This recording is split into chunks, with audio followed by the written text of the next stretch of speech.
T'en as marre de ton agence SEA? Voici 10 signes qui prouvent que tu dois changer immédiatement. Salut, c'est Benjamin, numéro 1 en France sur Google Ads et aujourd'hui on va lister les pires agences SEA et leurs critères. Alors critère numéro 1 que je vois très souvent quand je récupère de nouveaux clients, c'est des agences qui ne fournissent pas de reporting clair, simple et efficace, qui réunissent les KPIs les plus importants, donc clics, impressions, CTR, CPC, CPA, ROAS et valeur de conversion. Il y a des agences qui sont très fortes sur Google Ads, mais qui n'en sortent pas. Ils n'ont aucune vision business. Aujourd'hui, Google Ads, c'est beaucoup d'automatisation, beaucoup d'IA. La bonne agence SEA, c'est celle qui va comprendre ton business, tes produits, ton offre, tes concurrents, ton marché. C'est plus important que savoir créer une campagne sur Google Ads. Les agences SEA qui lancent des campagnes sans stratégie d'enchère bien définie, maximiser les clics à long terme, maximiser les conversions sans CPA cible ou ROAS cible, je vois ça tous les jours, c'est pas bon du tout. Les agences qui lancent des PMax sans segmentation, ça pareil, c'est pas possible. Tu es obligé de segmenter tes PMax à partir d'un certain budget,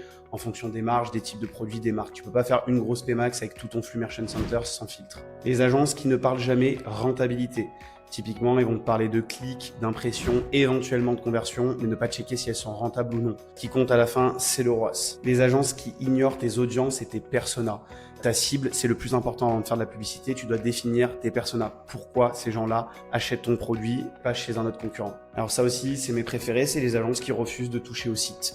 Typiquement, tout le trafic que tu envoies, c'est sur un site internet, c'est sur une landing page. S'il n'y a pas d'optimisation UX, il n'y a pas Hotjar, GA4, l'analyse de ton funnel de conversion, wording, comment est organisée ta page sur PC, mobile, tablette, c'est voué à l'échec. Les agences qui ne sont pas réactives, typiquement, tu as une urgence, tu envoies un mail, tu appelles, tu as des réponses sous 3-4 jours. Ça, c'est pas possible sur ton publicité quand ils crament ton budget. On doit pouvoir te fournir une réponse dans la journée. Tu n'arrives pas à comprendre ce qu'ils font, ce n'est pas clair. Pareil, ce n'est pas possible. Une agence doit être pédagogique, même pour quelqu'un qui ne sait pas allumer un ordinateur. La personne paye et doit pouvoir comprendre ce que tu fais sur Google Ads, quel type de campagne, quelle stratégie, pourquoi, et lui expliquer quand tu te plantes, quand tu as raison, etc. Sinon, ça peut pas fonctionner. Et enfin, 10e raison, la meilleure, les agences qui ne vérifient pas le tracking et qui lancent tes campagnes telles quelles pendant des mois. Donc, typiquement, elles peuvent avoir des performances surévaluées, sous-évaluées ou pas du tout évaluées, puisque ton tracking n'est pas fonctionnel ni audité. Une bonne agence SEA, tu l'as compris, elle prend l'ensemble de la chaîne de valeur, du brief initial, du benchmark, l'étude de tes offres, tes produits, de ta cible, de tes personas, à la mise en place des campagnes avec le tracking, avec du testing, en faisant des erreurs, jusqu'à faire croître ton business, d'accord,